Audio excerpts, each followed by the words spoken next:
There's a lot of fatigue about these type of wars. So they're very on edge about what this is going to mean for the next step. They may support President Maduro being ousted at the moment, but they don't know what the next step is. And we're starting to see today even there's some friction in Venezuela and in other Latin American countries. Some citizens are supporting President Maduro, don't want him out of there. We'll talk more about that in my rundown. But overall, this is not a black and white issue potentially. There could be some gray to it. Again, I'm an American. I don't live in Venezuela. I've never been to Venezuela. I don't want to speak with Venezuelan people. But not everybody's on the same page potentially here. So we have to be careful about what this means for diplomacy going forward. I think that one of the other interesting points for me when I look at this is that the conversation is shifting from Venezuela over to Greenland as well. And when I first started seeing the Greenland, we must have Greenland, and Greenland should be a part of the United States. I even saw where it was said that it's important that we have Greenland so that we can have an ally against our Arctic defenders. And I'm thinking to myself, who up in the Arctic is coming to get us, Tony P? Exactly. So President Trump has mentioned things such as it strengthens our European alliances, potentially in fighting actors like Russia or other, communist or adversarial nations in the region. Going back to the 80s style here with with Russia and everything. But that is a threat. And I think that's one thing the president mentioned was saying, okay, we want to have more of a fortified situation in that region, just to have more, maybe potential more air bases or places to launch counterintelligence, those type of things. Now, there's also a lot of battles on the Hill and in the media going about that. Is the president just trying to do a land grab? I mean, is this about any strategic method, or is it really about the president wanting to have some type of doctrine or resume and legacy? Because this is now his legacy. He's now in the second non-consecutive term. He can't run again. And I think, especially with the midterms coming up in 2026 that don't look exactly that great for Republicans in the House, he loses more power potentially in 2027. He wants to, I think, chart his legacy. And one of them may be more land territory expansion. Just to be totally frank. We don't know that for a fact, but it's leaning that way potentially. And I did also see that that potentially there's an interest to get to some of the minerals, the natural resources that are in Greenland. So you've got, and look, Tony, I'm going to be honest with yourself and to all of the viewers out there. Chad Ricardo, no Big J journalist here, so please take everything that I'm saying as opinion based. But when you look at Venezuela and the oil there, and you look at a Greenland and the minerals there, if you wanted to make an argument for American first, it would be that we are doing these things to bring more to America. I don't know if that is either a first, secondary, or tertiary method. I don't know that I'm necessarily in agreement with that, but that could be an argument that was made. It could be, because making it, okay, we're going to get the oil just for us. Now, when it comes to the oil thing, there's a lot of negative connotation with oil companies these days. So the American public may not exactly be thrilled to see oil companies making more money, having more resources when they have land they can drill here in the United States. It was just opened up recently in the more, not Appalachia, but more of the northern parts of the country and the really the upper northwest by President Trump. So do we really need to go and make these extractions and put people's lives at risk? We had helicopters be shot at. We had service members that were injured. That no one died, thank God, from the U.S. side. But there were 76 individuals who did die in Venezuela in this attack and extraction potentially, where it was, military personnel and Venezuelan civilians. So do we want to put civilians and U.S. military personnel at risk? That's one part of it. The second piece, too, when it comes to Greenland, is it's going to cost the U.S. some money to go buy its own. By Denmark, they are the rightful owners of Greenland, so they're going to have to pony up some money. President Trump, I don't think he's rich enough to go to his own money, so he'll have to go elsewhere to get the funding. And the question is going to be, is it worth it? Is there enough there to produce consistent financial returns? And also, it's a sovereign country's land. I mean, you can't exactly just go and take it. So that's a big thing, and that's the international law thing that the UN's talking about. Sounds nuts to me that we're just going to go and, take just another country because it belongs right here. All right. Well, we will transition from there and move into football now, Tony P, because the Washington Commanders, just a huge day for them. You've got the firing of offensive coordinator Cliff Kingsbury, as well as the firing of defensive coordinator Joe Witt Jr., also the offensive line coach Bobby Johnson out on that as well. A lot of upheaval, a lot of movement going down for that. We're going to bring on a special guest coming on here in just a moment, and it looks like he is available. We've got my main man, Linnell Willingham, a.k.a. the youngest in charge, coming up to join us right now today. Nell, it's been a lot of crazy things going down with the Commanders today, bro. Yeah, that I have, man. I'm glad that you all were able to have me. The conversation about the oil definitely got my ears perked up. So I'm warmed up and ready to go now. There we go. But Glad we man, could do that.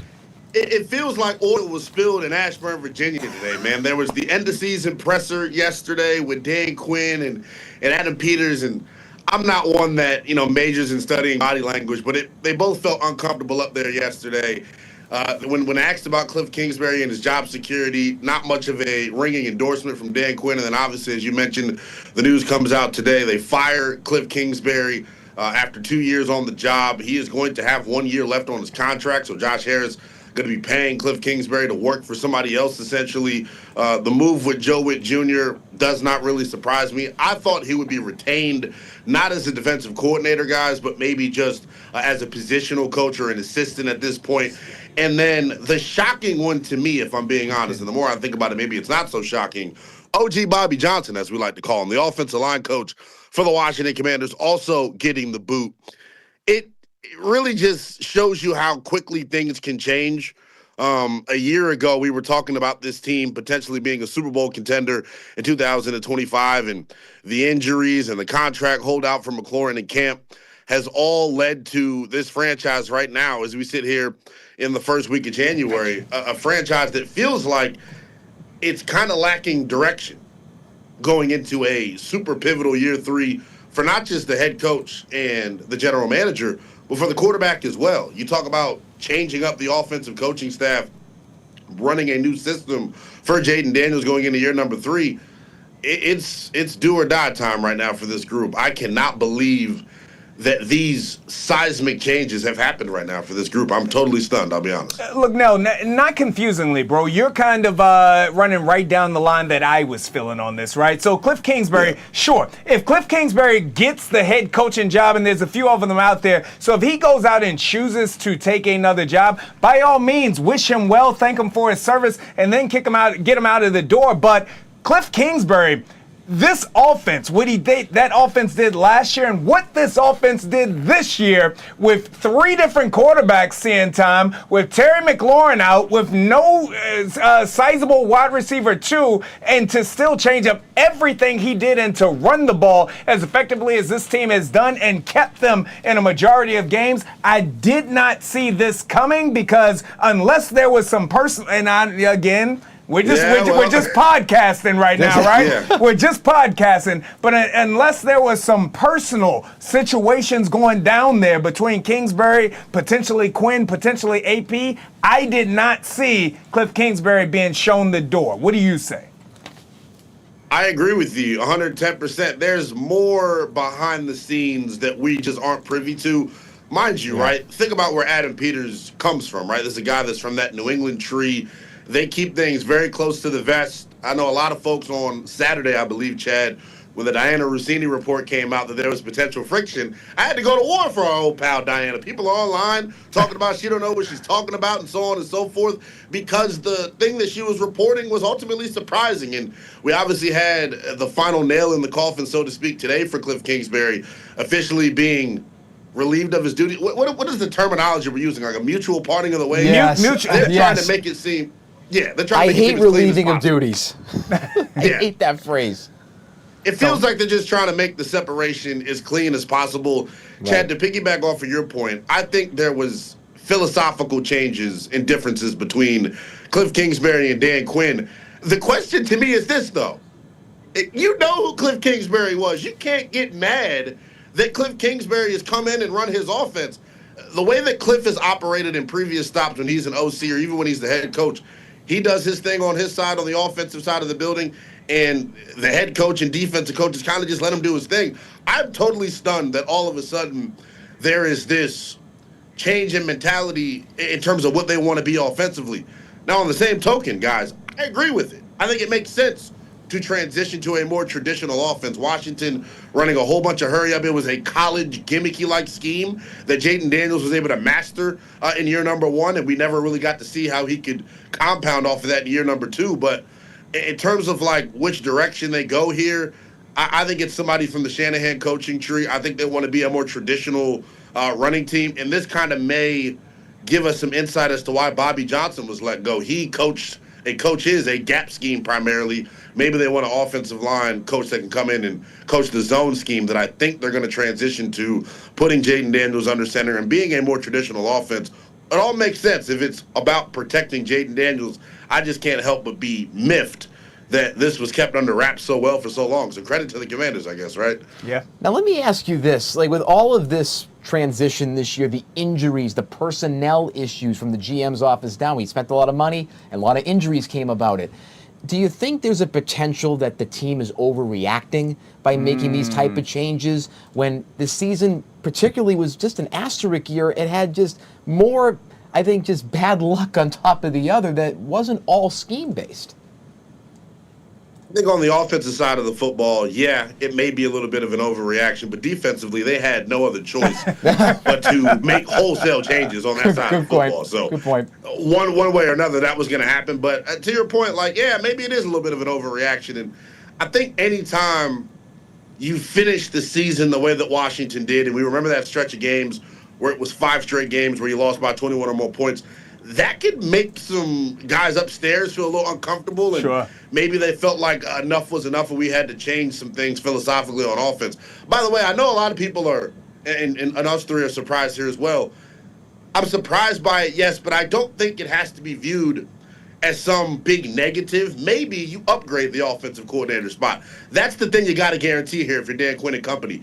You cannot tell Cliff Kingsbury to hit the road, Jack, and then you don't bring in someone that's at least as competent as Kingsbury. It's automatically the most important hire and the most important decision of this offseason, even above the draft, guys. And when looking at the coaching situation as well as the personnel strategy going into the draft, free agency, what do you think the Commanders need to do from a personnel perspective? What should their strategy be in free agency and the draft? And then do you have some names that float to the top of your mind that say, hey, this could be the offensive coordinator, this could be our defensive coordinator, based on the schemes that you laid out here?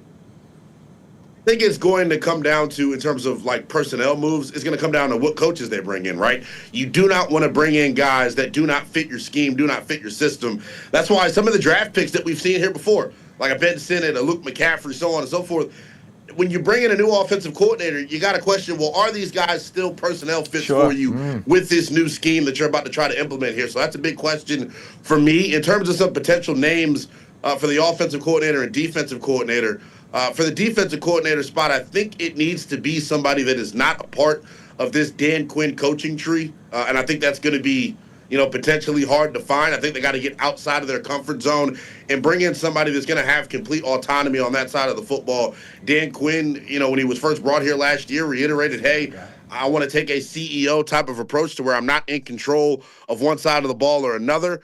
As a potential name, it's hard, man, because a lot of these guys have been linked back to Dan Quinn. I got somebody that maybe is kind of float under the radar here if they want to go maybe the college route. Wink Martindale, formerly of the New York Giants.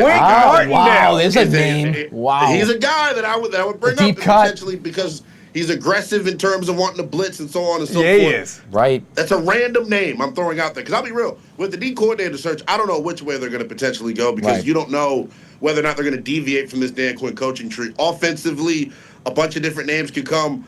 I wouldn't even be surprised, guys, and I know this would not be the sexy, popular decision here locally, if they decide to promote from within on the offensive coaching staff. Okay. Dan Quinn talked about it when he was first hired. It was so important for them to layer this coaching staff. That's why they have a bunch of guys with a ton of experience. Brian Johnson coming over from Philadelphia. Anthony Lynn, a former head coach who was a running backs coach this past year. David Blau.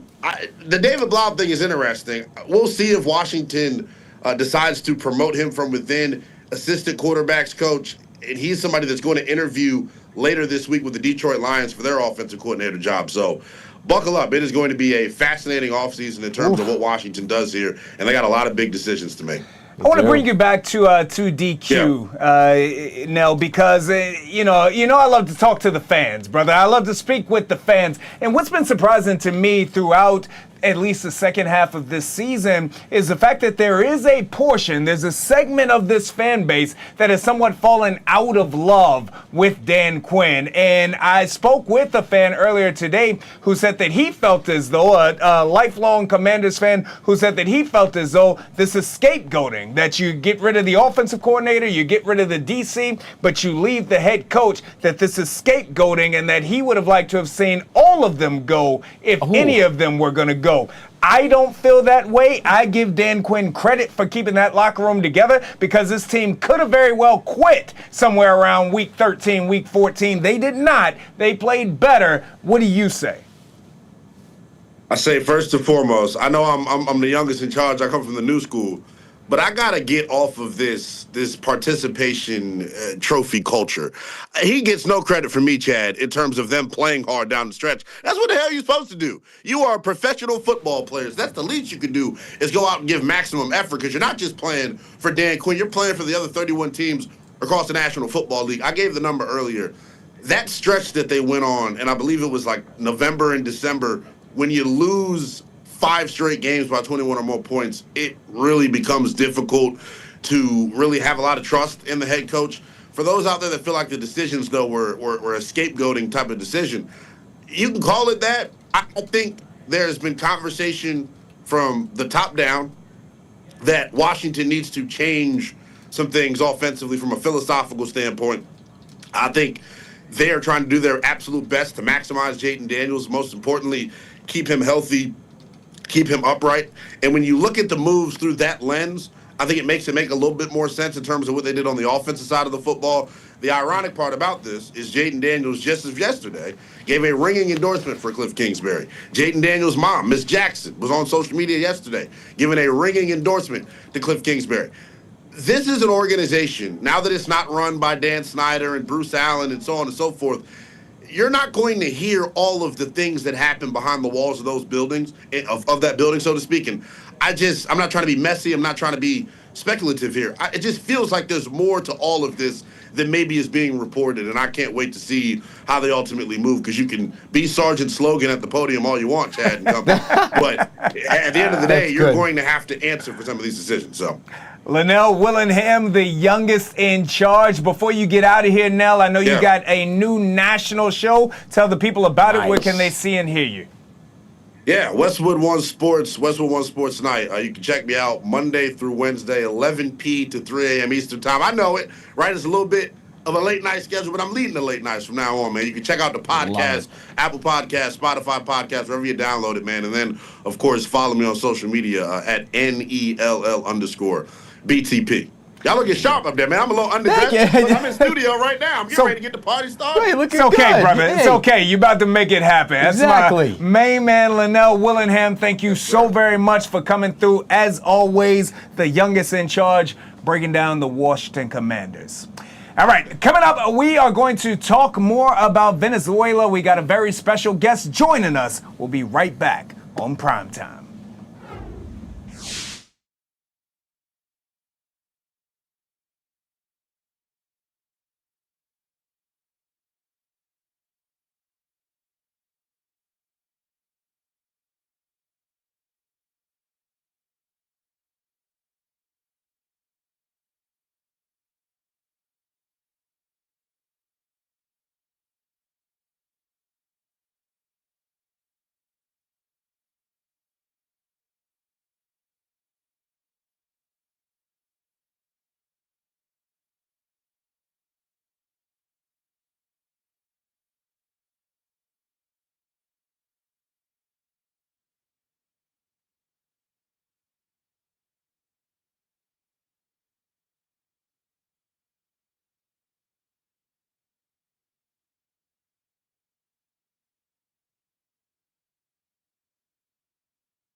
Welcome back to Live Zone Primetime. Chad Ricardo here with Tony P. And Tony P, we're going to get back to the story not only of the day, but the story of the new year, that of course being Venezuela, what has happened, what happens next, and all of the impacts therein. Joining us now to talk to us more about this, we've got former special agent with the CIA and current CEO, Mr. Eric Cole, is joining the conversation. Eric, thank you so very much for taking a moment with us here in Primetime.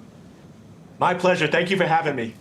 I want to go ahead and start here, Eric. Now, I'm no expert on Venezuela. Tony, are you an expert on Venezuela? The last couple of days, I've had to read up a little bit, but nowhere near where you are. Oh, my God. So what I'm going to ask you to do, Eric, is as if we were 6-year-olds, not only us, but for everybody else out there who is not as in-depth on this situation, why did this need to happen, and why did it need to happen, the extraction, this past weekend?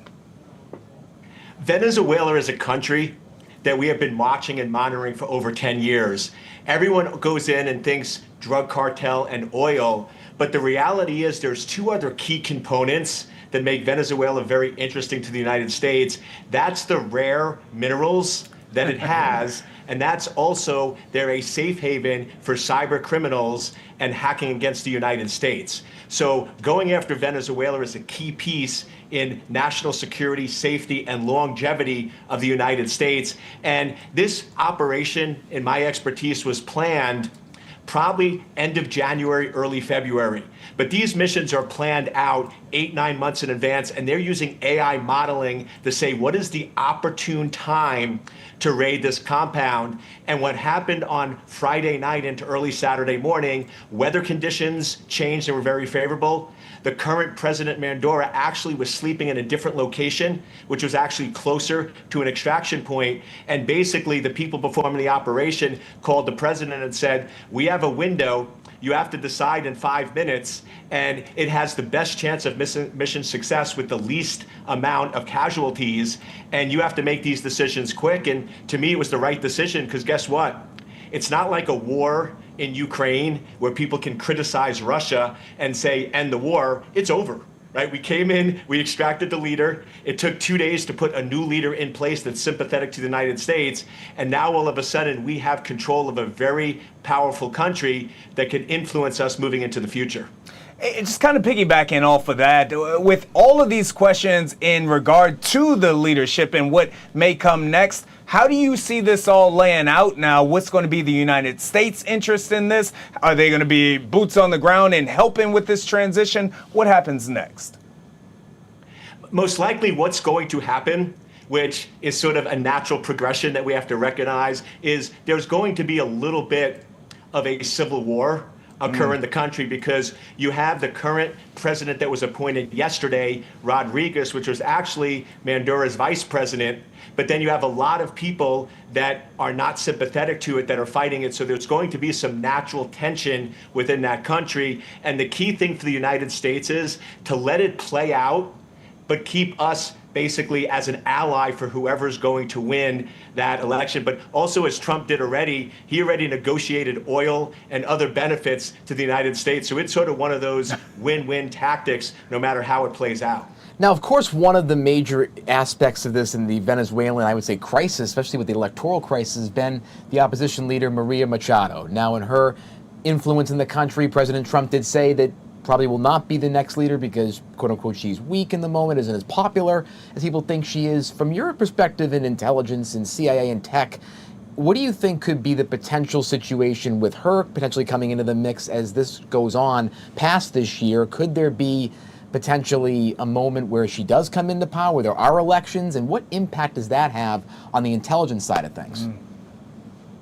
Yeah, that's something that's going to be a long play for her. I don't think she's going to really be able to mobilize or dominate in the next 3 to 6 months, because right now the goal is to try to stabilize as quickly as possible.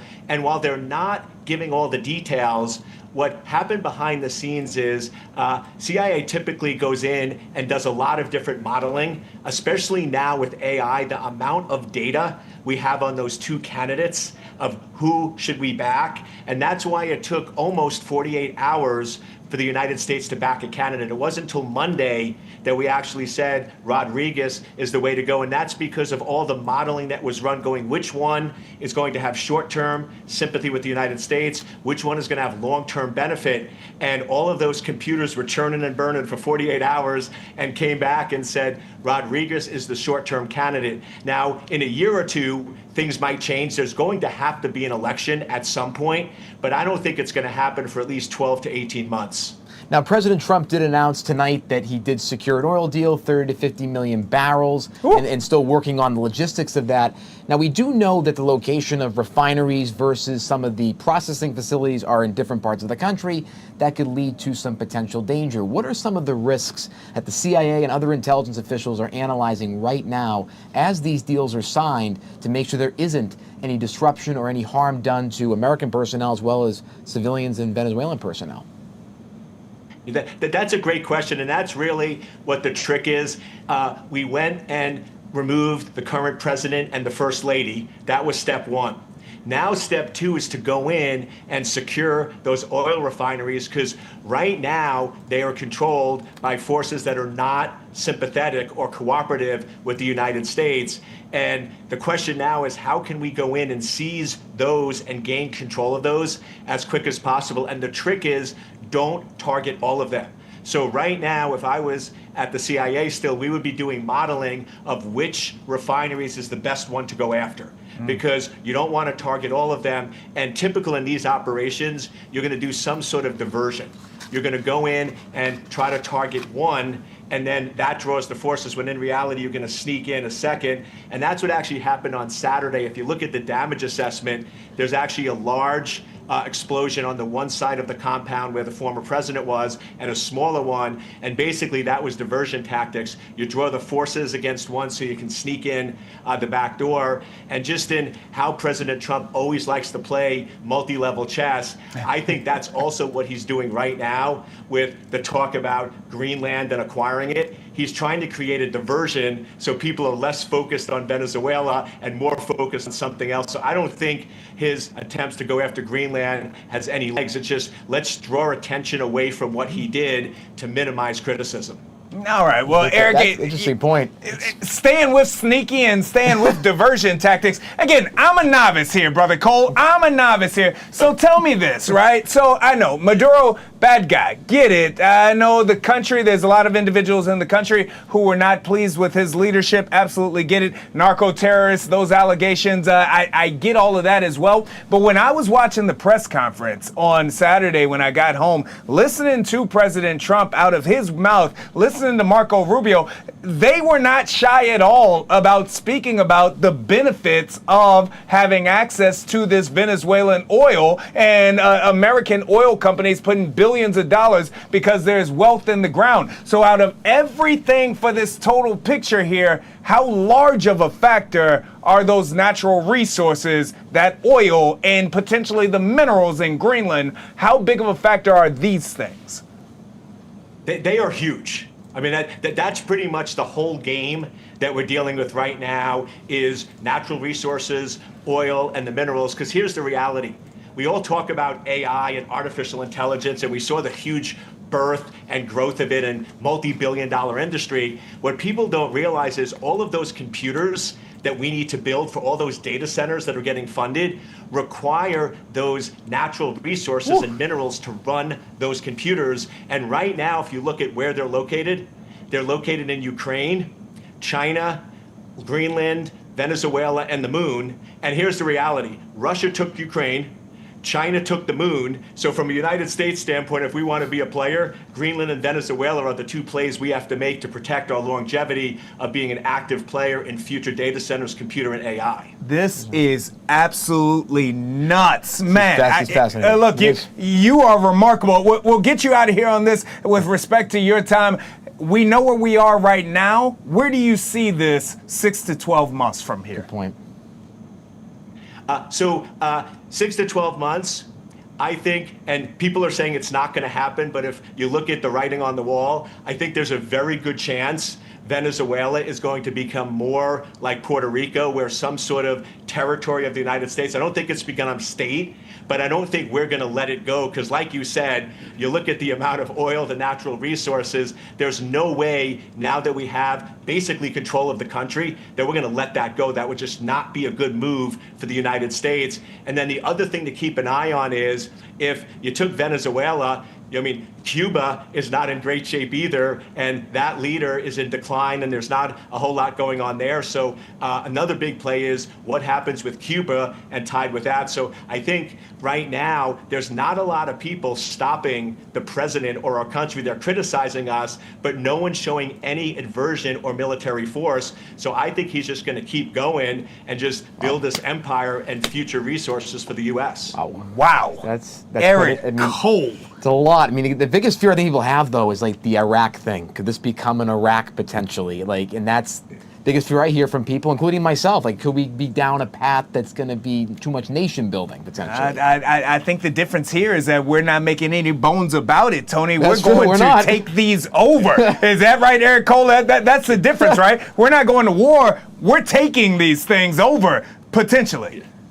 And that's a big thing. Remember with Iraq, it took us 9 months to find and capture Saddam Hussein, and we had to do a lot of damage to get it.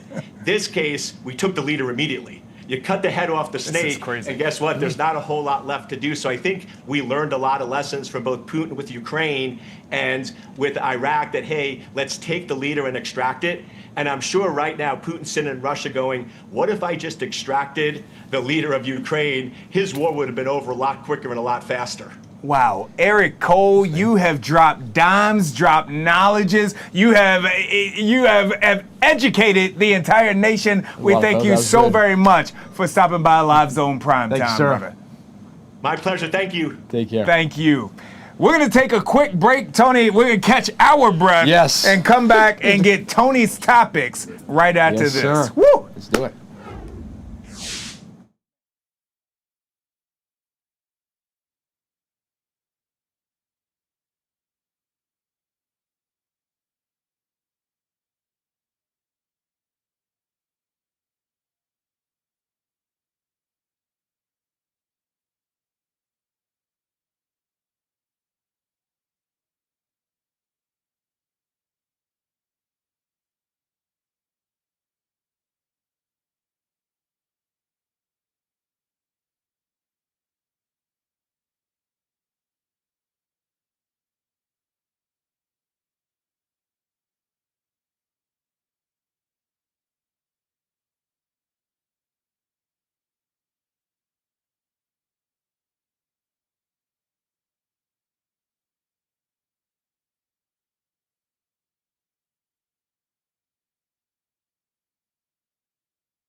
Mic's going up.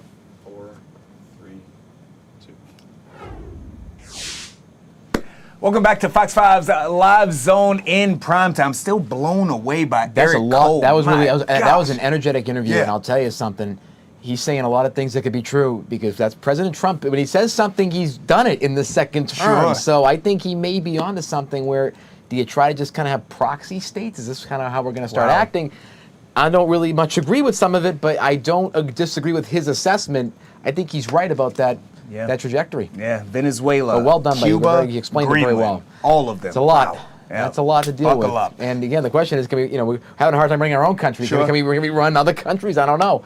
But we'll find out. But again, he was so good about the CIA breakdown, like how you actually do the intelligence. That was really interesting to learn about. No, I absolutely love that. All right, so from all of the knowledge of my brother Eric Cole to Tony's takes, Tony P, what do you got? Here's what I have on the brother? Tony P rundown tonight. man. So we're going to stay in Venezuela. So large pro-President Maduro rallies took place in Caracas today as supporters demanded the release of the captured Venezuelan former president. Thousands of Maduro supporters, including members of the National Bolivarian Armed Forces and pro-government militia groups known as Colectivos, marched near the presidential palace and through the capital today. Venezuelan Interior Minister De Salda Cabello told the crowd, "There's a terrible anti-American movement rising in Venezuela over Saturday's U.S. military operation." That's a big thing to take a look at. Of course, interim President Delcy Rodriguez was sworn in Monday and indicated willingness to work with Washington, though lawmakers at the ceremony condemned Maduro's capture. President Trump has said that the U.S. will run Venezuela until a transition is complete and threatened Rodriguez with consequences if she or the government does not cooperate. The Venezuelan government has also mobilized police to arrest as well any disruption in that moment. So a lot of things are going on from a domestic policing perspective and on the world stage as well. Keeping it here in Washington, Secretary of State Marco Rubio pushed back today against European criticism of President Trump's threats to take Greenland by force if Denmark doesn't sell it. He also spoke to Congress today about the president's goal of potentially buying Greenland from Denmark potentially, and talking about the process behind that. Speaking at a press conference afterwards, Rubio said that Greenland is essential for U.S. national security and dismissed European concerns as outdated thinking.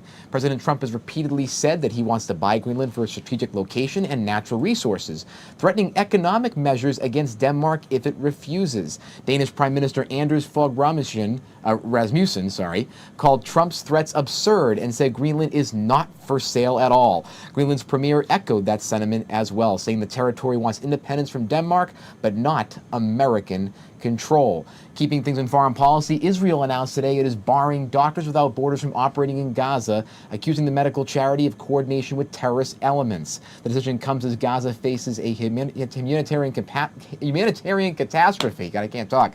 With hospitals overwhelmed and medical supplies critically low at the moment. Doctors Without Borders denied the allegations and said the ban will cost lives. The group has operated in Gaza for decades, providing emergency medical care. International aid organizations condemn the move as well, with the UN warning it will further deteriorate the health crisis. The first commercial small modular nuclear reactor in the United States began operations today in Tennessee. Kairos' power plant uses the molten salt cooling instead of water, a technology the company says is safer and more efficient than traditional nuclear reactors. The 50-megawatt facility will power a Google data center as part of the deal to provide carbon-free electricity for AI operations. Energy Secretary Chris Wright called it a breakthrough moment for American energy independence. The reactor is significantly smaller and cheaper than conventional nuclear plants, with construction taking just 3 years. Several tech companies have signed deals for similar reactors to power their energy-intensive AI data centers. We're going to stay with technology because today at CES, or Consumer Economics Show 2026 in Las Vegas, NVIDIA unveiled its new Blackwell Ultra AI chips, claiming they're 30 times faster than current models for training large language models. CEO Jensen Huang said the chips will power the next generation of AI applications for the physical AI world as well. AMD countered with its Instinct MI400 series, while Razer showcased AI-powered gaming peripherals, including a mouse that predicts player movements. Wow. The show features over 4,000 exhibitions with AI dominating nearly every product category. Other highlights included transparent OLED TVs from LG, I want to get one of those, and Samsung's robot butler, going back to like Rocky IV era now, that can pour drinks and do laundry. Man, Wow. I need something like that. In the world of Hollywood, actor Mickey Rourke is denying involvement today in a GoFundMe campaign set up on his behalf. The fundraiser, which claimed Rourke was facing financial hardship, has raised over $80,000 before the actor's representatives confirmed it was unauthorized. "Quote-unquote, Mickey is not struggling financially and did not authorize this page," unquote. His publicist said this in a statement. Rourke thanked concerned fans but urged them not to donate to the GoFundMe, and at the moment, GoFundMe is working on shutting down the page and potentially and will refund all donations in that event.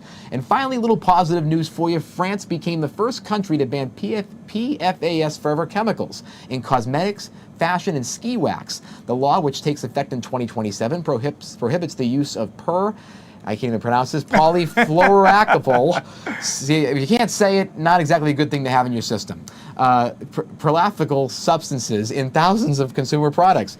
PFAS chemicals don't break down in an environment and have been linked to cancer and other health problems. The fashion industry has 2 years to find alternatives for waterproof clothing, while cosmetics companies may reformulate the products. Environmental groups are calling on other nations to follow France's lead. So that's a lot of words tonight. There we go. I stumbled a little bit with some of that pronunciation. You did absolutely phenomenal, Tony. Let me have a sip of my water, my Thank friend. you for all of that. I tell you what, Tony, we're going to go from that because that was amazing, and we're going to transition into something that a lot of people are talking about out there right now. We are going to talk about the transfer portal as well as NIL, Tony. When we look at college athletics, this is a conversation that has taken over. Does the NCAA need to put new barriers on this?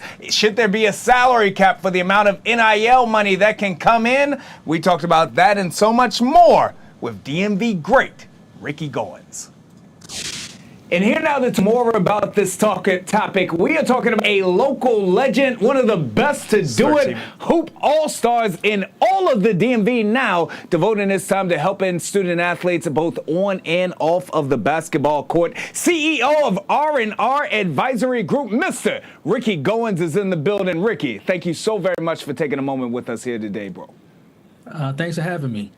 All right, so I want to get started right now with everything going down with R&R Advisory Group. Of course, this is a project that you also work with Kareem Rush on. How is this something that you got started on, and why did you all lead down this path? Well, I've been working with kids in their college journeys for a long time, whether it was helping kids through the transfer process before the portal, being able to having to get releases, get permission from their college coaches to leave. I would always advise them how to go about getting their releases. From there, actually, Bruce Shingler, who's a coach at the University of Maryland, approached me and said, Rick, I think you'll be real good in this NIL space. Sort of connecting a little while later with Jameer Young when he was at Maryland to assist him with some things. And then recently, my nephew reached out to me, Yame Butler, who's at Butler University, and asked for assistance with his NIL work. And then his teammate, Kobe McGee, reached out to me, and then his teammate Cole Hargrove. So by that time, we had, I was advising 3 guys on how to navigate this transfer portal process. In it, but again, I know that you are truly helping these young men as they continue to kind of navigate between playing the game for the love of it and all of the business aspects that go down with it. Take me kind of under the hood of this process. What's it like in regards to the negotiations and the relationships now between student athletes and their coaches and their organizations, which are the colleges? Yeah, so, understand now that even though they're technically not employees, this is approached as if they are employees, right? So these colleges have general managers who are overseeing a payroll budget, and these athletes are the talent that they're looking for. They're looking to build their rosters every single year. When we look at the contracts that are being written, they include a lot of details, because it's not written as pay for play. So it's not like, hey, you're going to play for us. It's, hey, for this amount of money, you have to do this amount of public appearances. You have to do this amount of pictures or social media posts, whatever it is. And it's written to actually cover NIL, name, image, and likeness opportunities. However, also in the contracts is things like, hey, what happens if you get injured? What happens if you leave? So my job as an advisor is to make sure that my player is protected, that their money won't be denied because they were, missed the practice or got injured, or the school forced them into the portal. So my job is to make sure that they get their payments as written in the contract. So many questions, but you just touched on something there that I don't believe that most of the common people with common knowledge know about, and that is when we see student athletes going in the transfer portal, sometimes it's because the coaching staff actually made the decision that they needed to be gone. It wasn't that of the student, and that's not something that we always hear about. So I would say that majority of the kids that enter the portal are entered because the coach have told them to. I believe the narrative have kind of been reversed. Most of the kids in the portal average 4 points per game, 5 points per game. They wanted to return to their school. They just wanted to get a degree.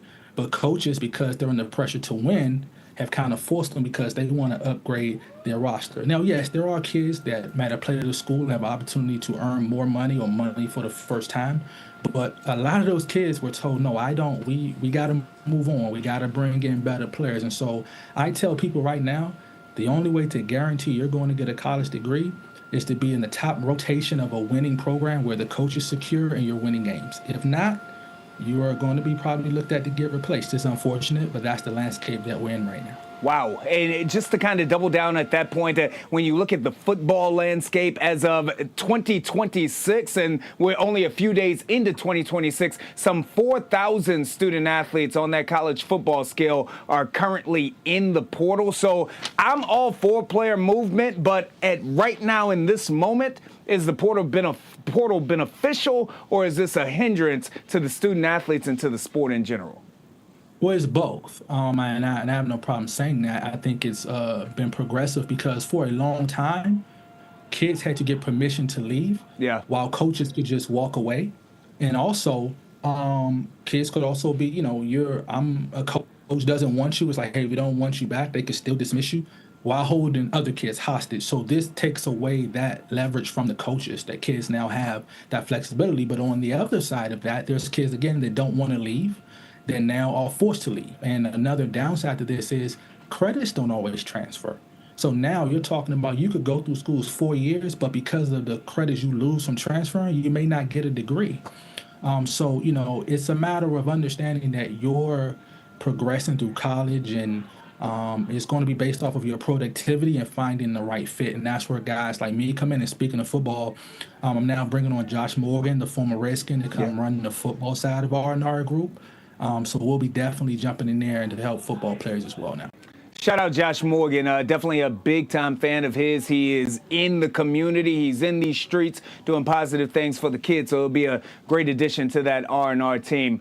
When you look at things, obviously with being an advisor, how do you advise student athletes from year to year so that they can attempt to be in that best position that they can be, kind of ahead of the curve, so that they're not moved out, they're more so making those decisions of their own? Well, the focus, and there's two different lanes for this. So the focus for younger guys coming into college is best fit. So you want to be playing for a coach that you fit his system. He's going to lean on you, and you're going to have a productive role. For older guys, if I'm a senior, look, there's only 450 jobs in the NBA. Everybody's not going. There's only a certain amount of Americans that can play overseas. So for an older guy, and you got a chance to make good money, to start your life out the right way, and professional basketball may not be for you, or maybe you want to take a G League route or where you're not stressed out financially, let's go get paid. Maybe it's not a starting role, but you got a chance to be a high six-figure role player. Let's explore that. So it's all about how you project yourself. And my goal as an advisor is to understand the landscape, understand the skill set of the player, utilize my relationships I have with college coaches to be able to paint this picture for these kids and these young adults so that they can make the best decision for their future long term. I'd be remiss if I didn't ask you this. Your thoughts on what is turning into a trend of those players that were either drafted and or played professionally overseas that we see now coming back to the collegiate level, some 24, 25 years old. Your thoughts on that? This is one of my favorite topics. I know people are outraged, but let me say this. Nothing you're seeing is illegal.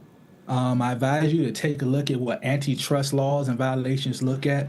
A lot of the rules the NCAA has put in place for the last 40 years are just not legal, right? And so when these things go to court, they're losing. The judge is saying, hey, on what legal basis can you deny a kid the ability to be eligible? On what legal basis can they only play 4 years? On what legal basis can they only be compensated X, Y, Z? Even to a point where now, hey, not being eligible for college because of your GPA in high school is now something that's going to be challenged in the court of law.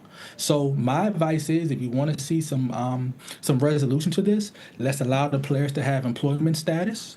Let's allow collective bargaining. Let's allow a union. Then we can all come to the table, the advisors, the players, the NCAA, and say we agree that only 4 years. However, revenue share is going to be higher than 40%. But, the NCAA wants to have their cake and eat it too. They want to deny those rights that's given to us while also profiting and keeping majority of the profit, and that's just not going to stand up in the court of law. I tell you what, Rick, I am definitely going to clip this and get it all out on social media, because a lot of people is going to want to have conversations with you, and I know that you don't shy away from none of them, so I'll be happy when that gets out there. Listen, I get it. Again, before any of this went down, I have always been in favor, been an advocate of student athletes making money. I played college football, albeit not very well. I know those long days, 6 o'clock in the morning till 8 o'clock at night for a majority of the year, all the sweat, the blood, the equity, all the money that is made off of them. I love the payment. I love the ability to be able to transfer, especially when a coach leaves, etc. But college athletics as a business, are we losing the personal connection between the student athlete and the coach? We see so often, we hear so often that coaches are more than a coach. They're father figures, they're uncle figures. This is your family. But now it feels like this is just business. Well, I mean, that's one of the, unfortunate parts of this. You do kind of lose the opportunity. You would look forward to playing for a coach for 4 years and continue that relationship. But we got to be honest here, where did it start, right? I'll point to a certain space. When George Mason went to the Final Four in 2006, a local team, that's when AD started saying, wait a minute, if George Mason get to the Final Four, I should get to the Final Four. So now coaches are under so much pressure to win that they have to sacrifice things and able to put together a competitive roster year by year. You see coaches now getting fired after 1 year, 2 years, because they haven't produced the roster that athletic director or that president expects. They've raised this money, and now with NIL in the picture, if I'm going to raise and we're going to pay $20 million in revenue to our players, we expect results. So unfortunately, maybe we can call it collateral damage or ill intent, whatever consequence. But that's just the reality. But at the same time, you now get to experience a lot of different schools and make different connections and with different alumni. So, that's the trade-off to me. Final question for you. Of course, we're speaking about college-level student athletes, but this whole thing trickles down, and it's having an impact on high school student athletes and their recruiting as well, because if you're a college coach, to the point that you're making, why take this 17, 18-year-old if you can fill that roster spot with a 23, 24-year-old man? So what is your advice to high school student athletes as they prepare to embark on what they hope is the next level? My message to high school kids is the goal is the same, the path has changed. You might can't walk right into a D1 now, but guess what? You can go to a D2, to a JUCO, and get the same opportunity to earn and to create a market for yourself and to be recruitable. I know being in the DMV, we expect everybody to go D1, D2. That's just not the landscape right now. But at the same time, you got to be good enough. When we look at the Jordan Smiths and those guys in this area, they're not having a problem with it. They're that good. But right now, you have to be able to demonstrate that at a level, and it might not come at the D1 level first. But guess what? There's a lot of D2 players I've worked with, some that have moved up to the D1 level and now have found a career. Hey, there's some D3 guys that's done it. But again, the goal is still to go Division I if that's your goal. But let's be open to different paths that at the end can be more beneficial than it was before. I tell you what, Ricky Goins, there might be individuals out there that disagree with what you're saying, but can't none of them argue that you know what it is that you're talking about. And you also have a book, right? Yes. For my city, my life as a basketball influencer, I talk about some of this NIL stuff. I talk about my own basketball story, my family story, the role my mom and dad played in my life, and what got me here, what got me to this day. That's what's up. Well, I am thankful that you got here to Live Zone Primetime. Ricky Goins, CEO of R&R Advisory Group. We appreciate you, brother. Thank you, man. Ricky Goins, Tony P, talking about NIL, talking about just a ton of knowledge there. Yeah. Your thoughts on NIL and the transfer? That last answer he gave, like the different paths, that is so smart. It's also more affordable for a lot of students with the cost of college continuing to go up. You want to pursue it, you may have to take, a D2 school, but you can make money with NIL anywhere now. So that was a great answer. And I think the greatest thing about NIL, yes, people can make money now. These athletes work really hard, and just the education does not compensate for what they bring to a school and to an entire community. However, there is a need for regulation here because these players are hopping from team to team 3-4 times. They're playing for 6 years, and then guess what? They have no community that they build with the school, the coaches. That's right. If it doesn't work out at the next level, they have nowhere to go Need after that network, so brother. I think this is a great just conversation to have about the future of NIL. There needs to be regulation, but make sure the kids are getting paid. Network building. It secures you for the rest of your life. Tony, we want to give a thank you to everybody who stopped by to make this episode special. Eric Cole dropping the dimes on Venezuela, Greenland, and beyond. My main man, Linnell Willingham, coming in and doing the same. And, of course, you making it happen as well. You're the best captain, my friend. To our viewers, have a great night. It's prime time.